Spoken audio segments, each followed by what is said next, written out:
Sevorus howled as he picked up the gravity hammer of his fallen packmaster, and War Chieftain lifted its huge mass in one fluid motion into the air and brought it down on the brave but puny human that knelt in front of him.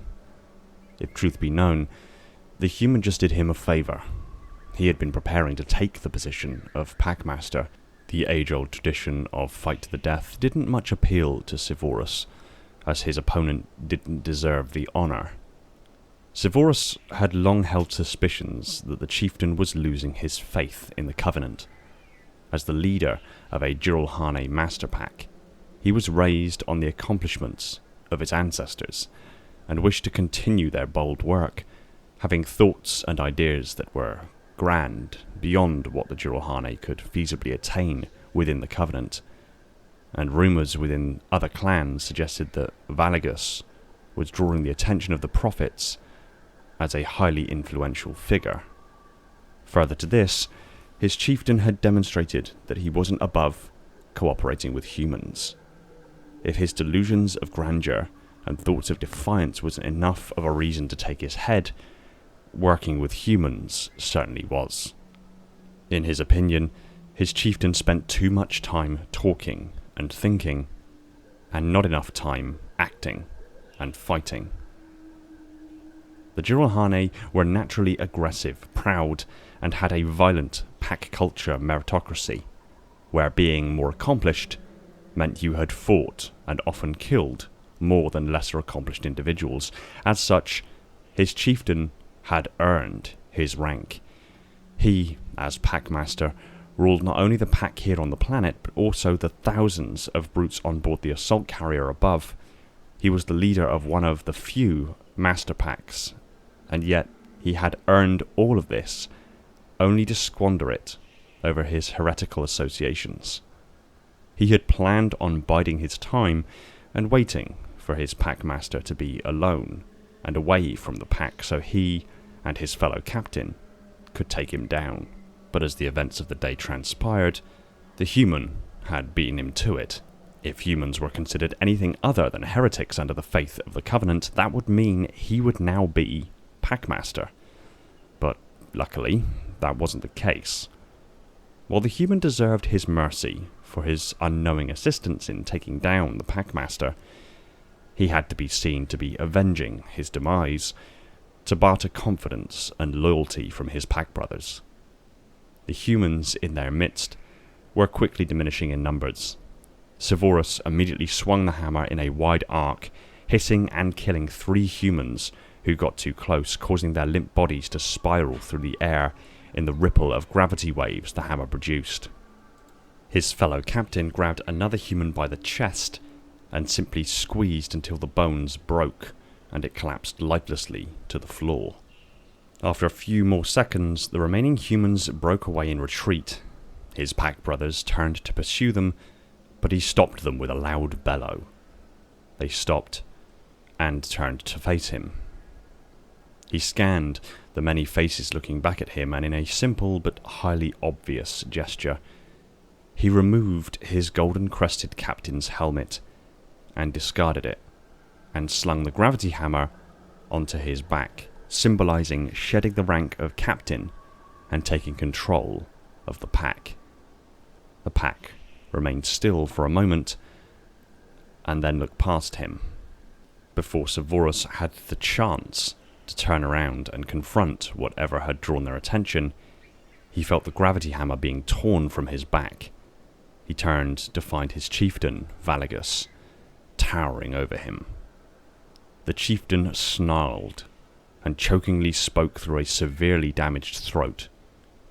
"So you believe this scratch was enough to end me? You believe that gives you the right to take my title? Is that what you believe, Sevorus?" Sevorus had no words and simply dropped his head, maintaining eye contact but otherwise not reacting. The chieftain let go of his gravity hammer, and it remained upright, the head of the hammer holding steady in the air next to its owner, defying gravity. He removed his ornate gold war chieftain helmet. His greying beard hair was long and kept tidy by 3 traditional Jiralhane beard rings, made from the bones of his biggest kills, the middle one being made of the thigh bone of his father, whom he had defeated to take the position of Packmaster. The very fact that he was going grey was an indication of how powerful and accomplished Valagus really was. Jiralhane culture was appropriately brutal, and individuals rarely lived into more senior ages. He was in impeccable condition, standing just shy of 10 feet in height, strong and more intelligent than most of his peers, a powerful influence, aggressive and fiercely prideful. He was a perfect example of his race. He held his helmet in his massive, clawed hands for a moment, still maintaining eye contact, and offered it to Sevorus. "Take it," he paused, then dared. "Come now. Take it." Sevorus broke eye contact, and was promptly struck across the face by Valagus holding his helmet as a blunt instrument. Sevorus stumbled back and locked eyes with Valagus once more. He inspected his helmet, then fitted it back over his head. "I am Valagus, War Chieftain, Packmaster, holder of this hammer. I earned and held this position with honor. But you are a cowardly whelp, willing to steal a title without honor. This human holds more honor than you do. You have shed your rank as captain but have no rank to move to. Me? No honor? I am not the one who have banished as my kin. I am not the one pining for help from humans to send a message to the more loyal of their clan. These creatures are heretics, yet you work with them as if we have something to gain. The only thing that will afford us is weakness that the prophets will have us pay dearly for," Sevorus argued. Valagus sighed, growing tiresome of the debate. "Leave it to you to be so narrow in your focus that you actually believe what you have spoken to be true. This, Sevorus, is why you will never be a Packmaster. You are so hopelessly dependent on the good graces of the prophets that you overlook the well-being of your own. My loyalty is to my pack before it is to any other, a point which you overlook in favour of pandering to the Sangheli, in spite of the members of your own race they have slaughtered. I am not the heretic here. You are a heretic to your own kin." Sevorus spat. "Heresy! The ships we possess, the weapons, the food, the freedom we live are gifts granted to us by the prophets to perform their holy work. Are you so blind as not to see this?" Sevorus's arguing was wearing extraordinarily thin, but it had also presented Valagus with an opportunity to address an issue which had been weighing heavily on his heart for the longest time. Valagus looked Sevorus dead in the eyes, as if seeing him for the first time. "Your mistake is assuming that without the prophets, we would be without these things. The Jiralhane are strong. We have always been strong. We have endured. It was because of the conflict between bold Jiralhane with a vision for our future and the lesser, more primitive amongst us, with small-minded ideals and notions as to what Jiralhane should be, that the War of the Master Packs happened in the first instance. It is because of pathetic creatures like you, Sevorus, that the Jiralhane were at our most vulnerable when the Sangheli and the prophets first found us." Valagus's statement was so bold that it caused a noticeable wave of unsettled reactions throughout the pack. The younglings among the pack who had not yet gained control of their pheromones involuntarily released them, giving away their current mood and temperament to their more senior pack members. Valagus picked up this scent and noted the smell of concern, nervousness, and anxiety. He understood that everyone who had ever uttered anything even half as bold as what he just had were killed as heretics to the Covenant shortly after. Well, nearly everyone. And yet, see how we have prospered as a consequence to our integration into the Covenant.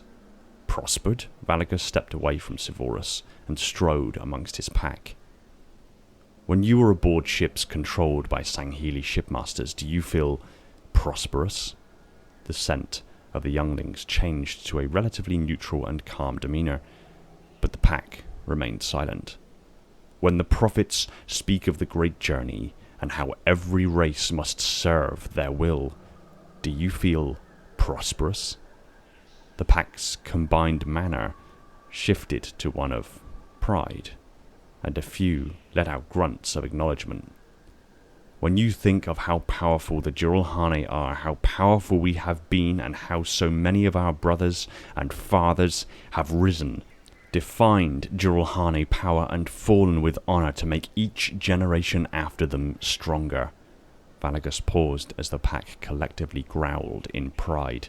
Then you think of how we have allowed that strength to be taken from us and replaced with a life of servitude.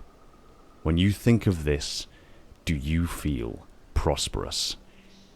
The pack howled in defiance. Valagus had just liberated himself and his pack from slavery. It was yet to be seen if the rest of his master pack would follow suit, but the most influential members here had been swayed. Valagus paced back towards Sevorus and stood in front of him in opposition to his ideals. Sevorus attempted to respond. Chieftain, Valagus grabbed Sevorus by the throat. I am not your chieftain, but I would offer you some advice. I suggest you hold your tongue. You have only two choices: fight or die. Talking is not one of them. So if you want the title of chieftain, take it, because you lack any other options, and I have grown tired of you. He released Sevorus and waited. Sevorus stood uneasily a moment, shifting, but seeing the truth of what Valagus had just said, with nothing left to lose, he bellowed and lunged for Valagus. Valagus met his charge head-on. Their bodies and armour smashed together in a titanic impact. They grappled for a moment until Valagus simply shrugged Sevorus off of him. Sevorus swung for Valagus, landing a heavy blow in the chest. Valagus grabbed him and pulled him closer, planting a massive knee into his abdomen. Sevorus grabbed at Valagus' face and dragged his thick-clawed hands across his flesh. Valagus accepted the clawing like it was little more than a scratch, even though he now bore 3 deep cuts to the left side of his face. Valagus straight punched Sevorus in the face 3 times and chased it with an uppercut elbow with a force large enough to knock the brute off his feet. Sevorus found himself face down in the mud, but within arm's reach of a human weapon.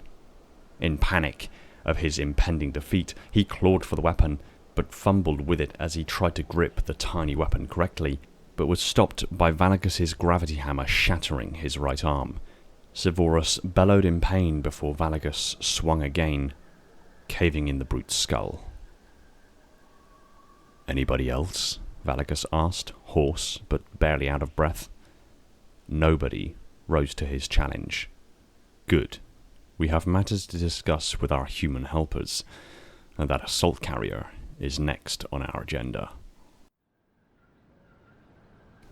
Major Van Collar, this is Captain Roberts. Please advise the number of boots on the ground so we can extract you without undue risk to our birds. Captain Roberts, this is Staff Sergeant Black of ODST Fireteam Ares, over. Fireteam Ares? Where's Dolos? Where's Major Van Collar? Sir, Major Van Collar and the other ODSTs are KIA. Okay. What are your numbers? Sir, our numbers here are 14. Say again, 1-4 surviving boots on the ground. 14? We launched 216 ODSTs. You're telling me only 14 of you survived? Sir, we were sent as a distraction for the 53rd. We were never going to leave at full strength. And the 53rd? Gone too, sir.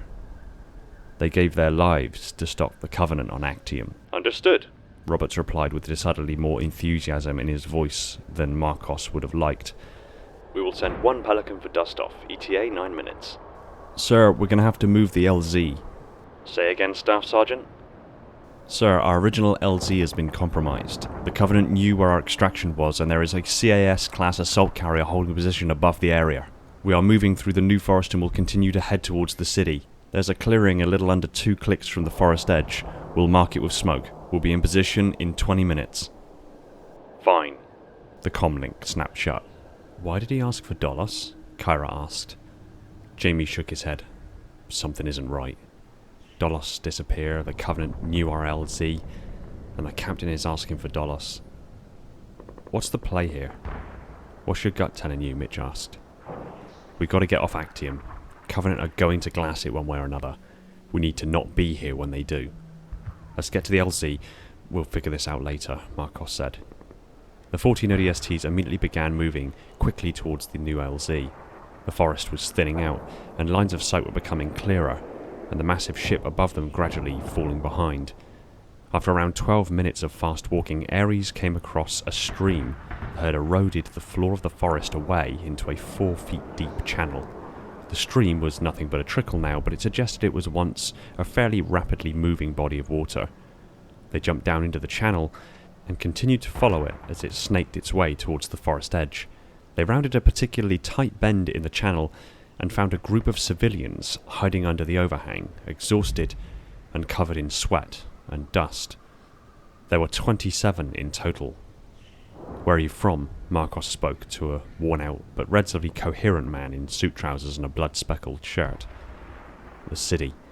Covenant had been landing in the city since the ship arrived. We got out of there before things got worse, he replied. Are you fit enough to walk? Where are we going? He asked warily. Jay cut in. Well, you can't stay here. There are Covenant forces in the forest likely moving this way. That ship is going to continue to drop troops into the city, and you're sat square between the two of them. Rock and a hard place jumps to mind, Mitch said. Marcos spoke loud enough so everyone could hear, but not so loud to risk giving away their position. We have an extraction arranged towards the forest edge. It's far enough away from both the ship and the city to be a relatively clear shot out of here. So you're all coming with us so we can get the hell off this world. The civilians got to their feet but stayed put while Fireteam Ares and the other ODSTs made their way through them to the front of the group to lead the way. Hamish and a few others dropped back to the rear guard.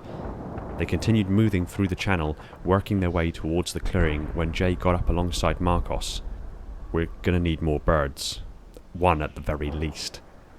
Marcos nodded a response, checked the time and realised the Pelican had probably already been launched. If needs must, however, Ares could always get as many civilians on the first as possible while they wait for a second, holding the LZ until it arrived and hopefully, if luck was on their side, slipping out before either the brute pack behind them or the forces in the city noticed they were there. Ahead, Marcos could already see the clearing and got on his comms. Captain Roberts, this is Fireteam Ares. Be advised we have found civilians hiding in the New Forest near the LZ, requesting additional birds for extraction. Fireteam Ares, this is Captain Roberts. I've already dispatched a bird to pick you up, and the Covenant aren't going to wait around and play nice while I send you more birds. How many are there? The group reached the edge of the clearing and held position. One of the ODSTs grabbed a smoke grenade, primed it and threw it into the clearing. Thick, red smoke began to rise into the air. 27, sir, Marcos continued. Denied. What? You heard me. Request denied. Sir, I will not send any more of my birds for extraction. We have a growing Covenant presence in orbit, and they're moving to engage. You've already delayed me once. If you want off of Actium, get aboard the bird I have sent you. Marcos took a moment. I say again, there are civilians on Actium in need of extraction. If you are unable, can you send a request to any other ships in the area to assist? There aren't any. There aren't any, or you just can't be bothered to check? Watch your tone, Sergeant. I've sent you a bird for extraction. We are about to be engaged, and sending more would just put more lives at risk, so if you want off of Actium, get on that bird. You mean abandon the civilians? I don't care. Let them take your place if it means that much to you, but I am not sending another bird. This is wrong and you know it. Stop being an asshole and give us a goddamn extraction. The Covenant are about to engage. We can't stay here much longer. Something snapped inside Marcos. You goddamn coward. UNSC Edinburgh, your captain is guilty of cowardice and is willing to let civilians and UNSC forces alive on Actium die to serve his own self-interests. Whoever is the next in command, it is your duty to relieve him of his command and provide the necessary evacuation for the civilians on Actium. Do it now. Marcos stood, his blood boiling, shaking from the adrenaline, awaiting a response. No response came. The sound of a single Pelican's engines gradually faded in, and low over the treetops the Pelican came into view, came to a hover above the clearing, its jet wash blowing the red smoke into the forest. The Pelican lowered to the ground and touched down, but kept its thrusters on. The civilians stood and began moving quickly towards the Pelican, likely terrified they were going to be left behind. It was glaringly obvious that they had overheard at least Marcos's side of the exchange. As more of them began moving, panic broke out and they began running to the Pelican. 2 gunshots suddenly rang out over the sound of the Pelican's engines, and 2 civilians closest to the Pelican fell to the floor injured, grasping wounds at their legs. A cacophony of voices shouting, "Hold your fire!" chased the shots. The rest of the people running across the clearing froze position and looked back. Marcos scanned the ODSTs around him, and none of them had their weapons levelled, but had them at the ready. "Get away from that Pelican," a voice called out over the noise of the thrusters. Marcos span to the location of the voice. Fireteam Dolos had emerged from the forest. 3 of them were training their weapons from person to person, while one, the leader and the person who had spoke, held a magnum to the head of a hostage civilian, the man that Marcos had spoken to earlier.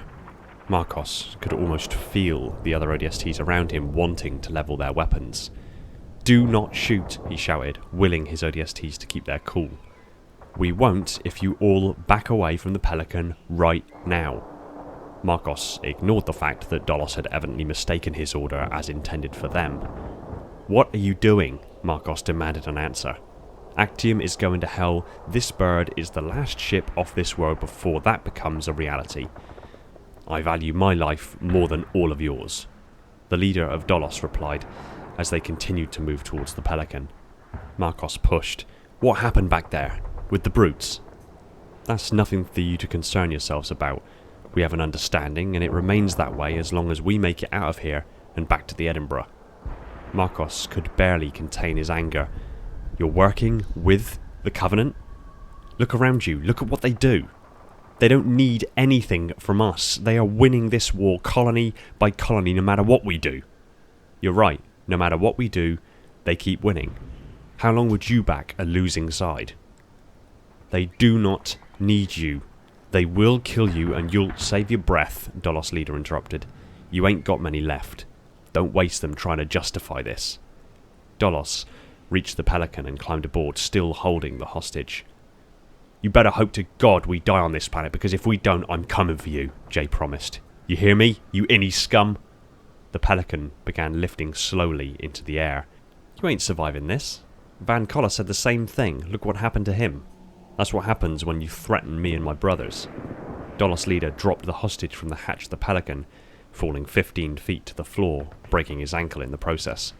Ares and the other ODSTs levelled their weapons and took aim. The hatch began closing as their weapons fired a volley of rounds into the partially open troop bay. The Pelican cleared the top of the trees and accelerated away. Mitch sprinted across the clearing to the injured civilian laying on the floor and started attending to his injuries. Marcos watched the Pelican arc up into the sky and disappear above the clouds. The area fell into a silence so deep Marcos thought he'd gone deaf. Then the recognisable hum of a Covenant dropship began to fade in. Jay moved to Marcos's side and could see that he wasn't really there with him at the moment.